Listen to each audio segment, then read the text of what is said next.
कैसे भारत का education system कर रहा है बच्चों की जिंदगी बर्बाद। क्यों अच्छी शिक्षा के बाद भी युवाओं को नहीं मिल पाती मनचाही नौकरी। कैसे भारत का एजुकेशन सिस्टम युवाओं को गुलाम और गरीब बनाने के लिए तैयार है। भारत के एजुकेशन सिस्टम में क्या क्या कमी देखने को मिलती है। एग्जाम बच्चों की कैपेबिलिटी चेक करने के लिए जाते हैं या बच्चों के अंदर डर का माहौल पैदा करने के लिए। आप में से अधिकतर लोग इंडिया के एजुकेशन सिस्टम से भली भांति परिचित होंगे, लेकिन क्या वाकई में भारत का एजुकेशन सिस्टम कारगर है, और अगर नहीं तो आखिर क्यों माता पिता अपने बच्चों को स्कूल में भेज रहे हैं। प्राचीन काल के गुरुकुल और आज के स्कूलों में आखिर क्या अंतर है। इंडिया के एजुकेशन सिस्टम में क्या क्या बदलाव लाने की जरूरत है, जानेंगे इन सब के बारे में आज की वीडियो में विस्तार से। बस आप बने रहिए वीडियो के एंड तक। इंडिया के एजुकेशन सिस्टम में दो चीजों की सबसे ज्यादा कमी है, एक एजुकेशन और दूसरा सिस्टम। हमारे देश का एजुकेशन सिस्टम कोई नया नहीं है, बल्कि इसकी नींव अंग्रेजों ने रखी और सैकड़ों सालों से वही पुराना एजुकेशन सिस्टम भारत अपना रहा है। अंग्रेजों ने भारत का एजुकेशन सिस्टम इस तरह से तैयार किया था कि देश के युवा उनको वफादार और बेहतर नौकर बन सके,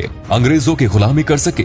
इंडिया के एजुकेशन सिस्टम में इनोवेशन के बारे में कोई नई बात नहीं की जाती। बच्चों को केवल रट्टा मारना सिखाया जाता है, और जो बच्चा किताब में लिखी हुई बात को हूबहू रटकर पेपर में लिखाता है उसे ही टॉपर घोषित कर दिया जाता है। इंडिया के एजुकेशन सिस्टम में बच्चों से जवाब तो मांगे जाते हैं, लेकिन उन्हें सवाल पूछने का अधिकार नहीं होता। यदि कोई बच्चा एक चीज 2 बार पूछ ले तो टीचर उसे धमका कर चुप करा देता है, या फिर कोई बच्चा यदि ज्यादा सवाल करे तो उसे तो टीचर क्लास से बाहर ही निकाल देता है, क्योंकि टीचर्स के पास बच्चों के सवालों के जवाब नहीं होते, और साथ ही कम समय में उनके ऊपर ढेर सारा सिलेबस कंप्लीट करने का बोझ भी होता है। शिक्षा कोई भीख नहीं है, बल्कि ये तो हर व्यक्ति का बेसिक राइट है, जिसे मुफ्त में दिया जाना चाहिए।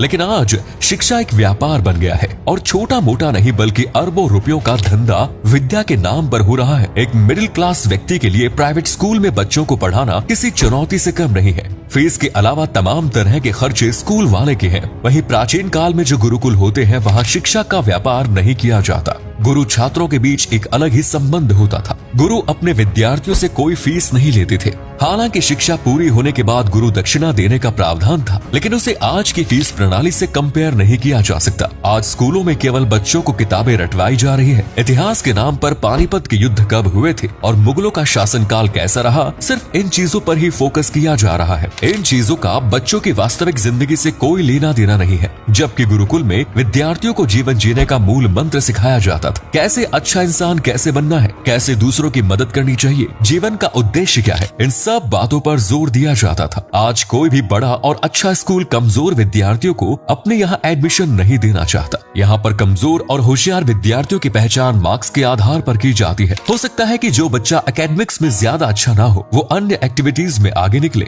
लेकिन बच्चे की उस काबिलियत को फिजूल कहकर टरका दिया जाता है। वहीं गुरुकुल में एक एक बच्चे पर गुरु विशेष ध्यान देते थे। आज स्कूलों में बच्चों को केवल थ्योरी के बारे में पढ़ाया जाता है। प्रैक्टिकल नॉलेज के बारे में स्टूडेंट्स को कोई जानकारी नहीं होती। न सिर्फ स्कूलों में बल्कि देश के 90% कॉलेज और यूनिवर्सिटीज में भी यही हाल है। आज हमारे देश में 1000 से अधिक यूनिवर्सिटीज और 15 लाख से अधिक स्कूल मौजूद हैं। लेकिन चुनिंदा स्कूल और कॉलेज को हटा दिया जाए तो अधिकतर स्कूल कॉलेज केवल खाना पूर्ति और डिग्री बांटने के लिए चल रहे हैं। इन स्कूलों और कॉलेज में स्टूडेंट्स को कुछ भी नया सीखने को नहीं मिलता। स्कूल कॉलेज जाने का मकसद केवल अटेंडेंस पूरी करना रह गया है। स्कूलों में बच्चों को सिखाया जाता है कि अपने दोस्त को पत्र लिखकर जन्मदिन के लिए इनवाइट करें, अपने अंकल को घड़ी के लिए धन्यवाद बोले। आज से कुछ दशक पहले इस तरह के पत्रों का जमाना था, लेकिन आज शहरों में तो क्या गांव में भी कोई इस तरह के पत्र नहीं लिखता। देश बदल रहा है, लेकिन एजुकेशन सिस्टम में कोई बदलाव नहीं किया जा रहा। बच्चों को इसके बजाय सिखाना चाहिए कि मेल कैसे किया जाता है,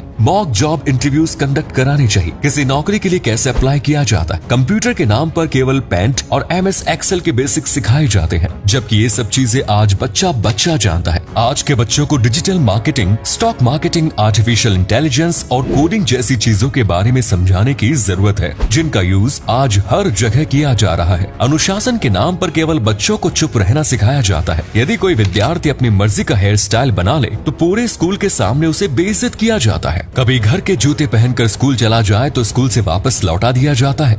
बच्चों की मजबूरी या फिर उनके मन की सुनने की कोशिश नहीं की जाती। चुप रहने से बच्चों में अनुशासन नहीं आता, इससे केवल मूक नौकर ही पैदा होंगे। वे खुलकर कभी भी अपनी बात नहीं रख पाएंगे, क्योंकि जब उन्हें बोलना चाहिए था उन्हें जबरन चुप करा दिया गया। आज स्टूडेंट्स से लेकर माता पिता तक हर किसी की सोच यही है कि बच्चों को नौकरी के लिए पढ़ाई करनी चाहिए, क्योंकि यदि डिग्री नहीं होगी तो जॉब नहीं मिलेगी। लेकिन इतनी पढ़ाई करने के बाद भी आज युवाओं को नौकरी नहीं मिल रही है। MBA और इंजीनियरिंग की डिग्री लिए लाखों युवा बेरोजगार घूम रहे हैं। वास्तव में एजुकेशन नौकरी के लिए नहीं बल्कि जिंदगी को बेहतर बनाने के लिए जरूरी है। एजुकेशन में भी केवल मैथ्स और साइंस जैसे सब्जेक्ट्स पर ही फोकस किया जाता है। जो बच्चा मैथ्स और साइंस में अच्छा होता है वो होशियार होता है, और जो बच्चा क्रिएटिव हो, ड्राइंग और आर्ट्स में अच्छा हो, उसे किसी श्रेणी में नहीं रखा जाता, क्योंकि आज भी यही माना जाता है कि क्रिएटिविटी से आखिर नौकरी थोड़ी मिलती है। डॉक्टर इंजीनियर बनना है तो मैथ्स और साइंस जैसे सब्जेक्ट्स ही पढ़ने पड़ेंगे। लेकिन आज क्रिएटिव लोगों की मार्केट में सबसे ज्यादा डिमांड है। वेब डिजाइनिंग से लेकर ग्राफिक डिजाइनिंग तक हर जगह क्रिएटिव माइंड की जरूरत है। आप इस समय हमारी ये वीडियो देख रहे हैं, इस वीडियो को भी क्रिएटिव टीम ने ही मिलकर तैयार किया है।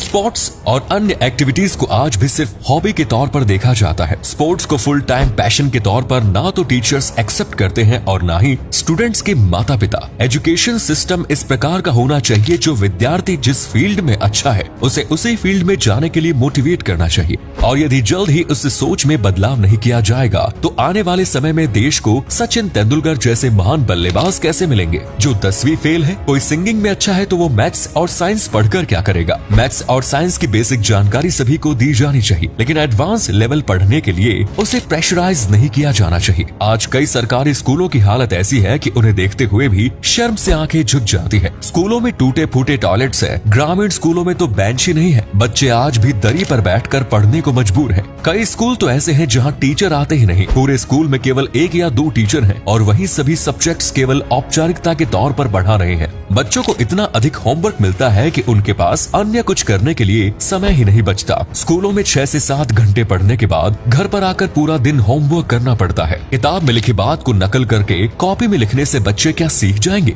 ये बात आज तक नहीं समझ आई। साथ ही बच्चों को और अधिक होशियार बनाने के लालच में माता पिता ट्यूशन क्लास भी ज्वाइन करा देंगे। महंगे महंगे स्कूलों में पढ़ने के बाद भी यदि ट्यूशन की जरूरत है तो आप समझ ही सकते हैं कि देश का एजुकेशन सिस्टम किस हालत से गुजर रहा है। होमवर्क में बच्चों को एप्लीकेशन बेस्ड सवाल दिए जाने चाहिए जो आज के समय में सभी परीक्षाओं में पूछे जा रहे हैं। लेकिन क्योंकि बच्चों को स्कूल में ही इन चीजों के बारे में पढ़ाया नहीं जाता तो एग्जाम में वे नील बटे सन्नाटा हो जाते हैं। आर्यभट्ट ने शून्य का आविष्कार किया था, ये तो सभी जानते हैं, लेकिन देश को आजाद हुए 75 साल हो चुके हैं और उसके बाद हमारे देश ने कितने आविष्कार किए हैं, इस बारे में बच्चों को बताने की जरूरत है। देश के एजुकेशन सिस्टम में तो सुधार की जरूरत है ही, साथ ही माता पिता को भी समझना चाहिए कि वे अपने बच्चों को अन्य बच्चों के साथ कंपेयर ना करें। रिश्तेदारों के बच्चे कितना अच्छा कर रहे हैं या पड़ोसी का बच्चा कितने मार्क्स ला रहा है, उससे कोई मतलब नहीं रखना चाहिए। अपने बच्चे की काबिलियत पहचान कर उस पर सारा ध्यान केंद्रित करने की जरूरत है। तो दोस्तों, उम्मीद करते हैं कि आपको समझ आ गया होगा कि आखिर किस तरह भारत का एजुकेशन सिस्टम बच्चों की जिंदगी के साथ खिलवाड़ कर रहा है। अगर आप हमारी बात से सहमत हैं तो वीडियो को लाइक और जितना हो सके शेयर करें। आपके हिसाब से देश के एजुकेशन सिस्टम में और क्या क्या बदलाव की जरूरत है कमेंट्स में जरूर बताएं। धन्यवाद।